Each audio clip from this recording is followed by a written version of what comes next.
আমার কোনো শোক নেই, আমার কোনো বিষাদ নেই। হে গুরু বৃদ্ধগণ, আপনাদের নীরবতায় আমার কোনো ক্ষোভ নেই।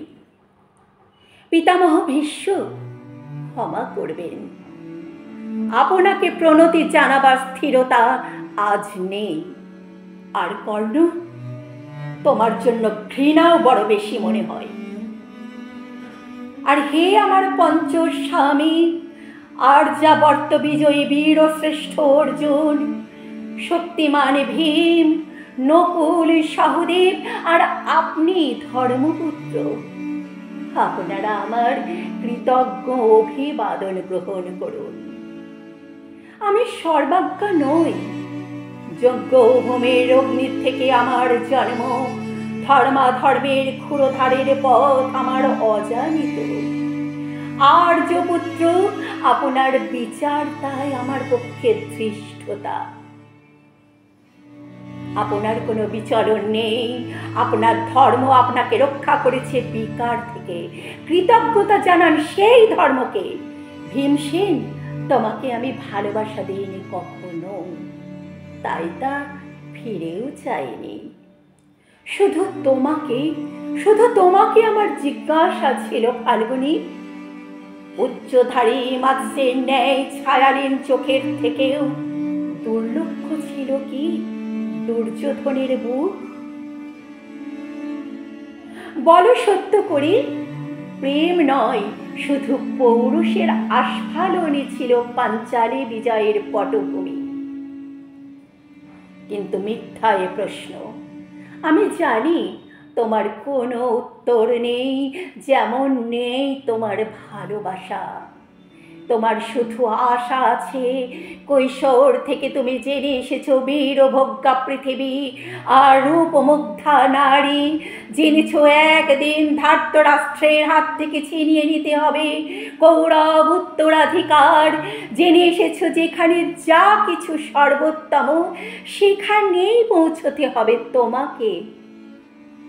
শুধু এই কুমারী লক্ষ্যের দিকেই তোমার দৃষ্টি ধনঞ্জয়। তাই অনায়াসে তুমি সরে যাও এক নারী থেকে অন্য রমণীতে। তোমার পূর্বপুরুষেরা যেমন একদা এক তৃণপ্রান্তরকে নিঃশেষ করে চলে যেতেন বনান্তরে। এই দ্রুত সভায় দাঁড়িয়ে আমাকে জানতে হলো, নারী শুধু কয়েক প্রহরের বিলাস সঙ্গিনী, মণিহার নয়, শত সহস্র তরুণী দাসী, দান্ত মাতঙ্গ, গন্ধর্ব প্রেরিত অশ্বযূথ। আর আমি পাণ্ডুপুত্র বধূ, এক পংক্তিতে দাঁড়িয়ে আমরা সবাই অপেক্ষায়। পিতৃগৃহে যেমন দেখেছিলাম আহিরিনীরা দূর গ্রাম থেকে নিয়ে আসে তাদের পসরা, আর তার উপর ঝুঁকে পড়ে দুগ্ধ ক্রেতার দল আমাদের ব্যবহার করার জন্য, তেমনই উন্মুখ হয়ে আছে যারা আমার পতির আত্মীয়। আর আমাদের বিলিয়ে দিচ্ছে যারা, তারা আমার পঞ্চস্বামী। বিবাহের মঙ্গলসূত্র হাতে বেঁধে যারা একদিন আমার উপর নিয়ম সিদ্ধ করেছিলেন তাদের অধিকার না, শুধু রত্নমণ্ডিত সভাগৃহেই নয়, আরও আগেই আমাকে জানতে হয়েছিল আমার কোনো বাসনা নেই কোনো নিজস্ব ইচ্ছা। অর্জুন, প্রথম দেখার মুহূর্তে আমার হৃদয় দিয়েছিলাম তোমাকে, অথচ আমার শরীরকে প্রথম আলিঙ্গন করলেন ওই মহাভাগ, যার খ্যাতি ধর্মপুত্র বলে। ইন্দ্রপ্রস্থর সৌধ শিখরে যখন আছড়ে পড়ত নববর্ষার জলধারা, যখন আমার কামনা ছুতে চাইতো তোমাকে, শুধু তোমাকে, আমার অনুৎসুক দেহ যখন আকর্ষণ করত অন্য কেউ, যে আমার স্বামী, বসন্ত রজনীতে কিংসুকের উন্মত্ত উল্লাস মুহূর্তে তোমার ব্যাকুল বাহু টেনে নিত আমাকে নয়, অন্য কোনো যুবতীকে। বারে বারে আমাকে সন্তানবতী করেছে পুরুষ, কিন্তু তারা প্রত্যেকেই আমার আকাঙ্ক্ষিত নয়, তারা কেউ আমার আকাঙ্ক্ষিত ছিল না। কোনো প্রার্থনা নেই আমার। কুরু বৃদ্ধরা বিলাপ করুন, জ্যেষ্ঠ পাণ্ডব প্রহর গুনুন, কোন পুণ্য লগ্নে ধর্মরাজ্য নেমে আসবে মাটিতে। ভীম অনুগ্রহ করে স্তব্ধ হও, নকুল সহদেব বিচ্যুত হইও না অগ্রজের প্রতি অটল বিশ্বাসে। আর অর্জুন, অন্তঃপুরে যাও, তোমার জন্য স্নিগ্ধ শরীর সাজিয়ে রেখেছে তোমার প্রেয়সী।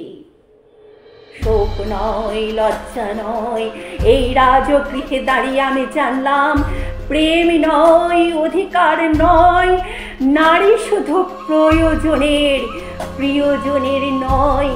জানলাম এখানে কোনো ভেদ নেই। ধর্মপ্রাণ যুধিষ্ঠির, শক্তিমান ভীম, প্রেমিক অর্জুন আর লোলুপ ধৃতরাষ্ট্রনন্দনদের মধ্যে প্রতিকার চাইছি না। যা শুধু বিলাসীর, সেই বস্ত্র ছিনিয়ে নেয় যদি কোনো দুঃশাসক নিক, আমি কাঁদছি না। চারপাশে ভাসানে ডিঙায় পশুদের উদ্দাম নাচের ভঙ্গি আমি দেখছি না। চারপাশে ক্লিবদের অক্ষম বিলাপ আমি শুনছি না। ধনুর্বাণ নেই, আমি ফিরিয়ে আনছি আমার জন্মের স্মৃতি। যজ্ঞের আগুন, যজ্ঞের আগুন, যজ্ঞের আগুন। আমি দ্রৌপদী নই, নই পাঞ্চালী, নই ভরত কুলবধূ, নই ভরত কুলবধূ। আমি কৃষ্ণা, আমি যজ্ঞাগ্নি সম্ভূতা। শুধু নারী এক, শুধু এক নারী, শুধু এক নারী, এক অভিন্ন নারী।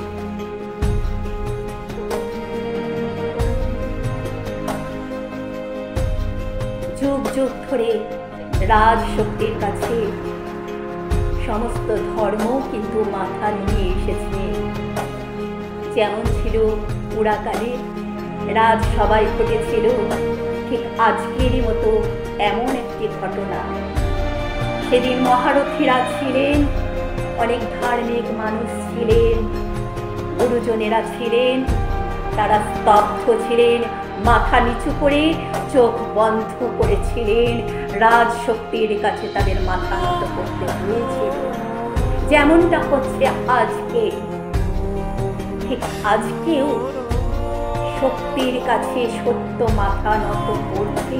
আর কতদিন, আর কতদিন চলবে এমন? আমি জানি না। এসব প্রশ্ন আমার মধ্যে বড় বেশি হয়ে দেখা দেয়।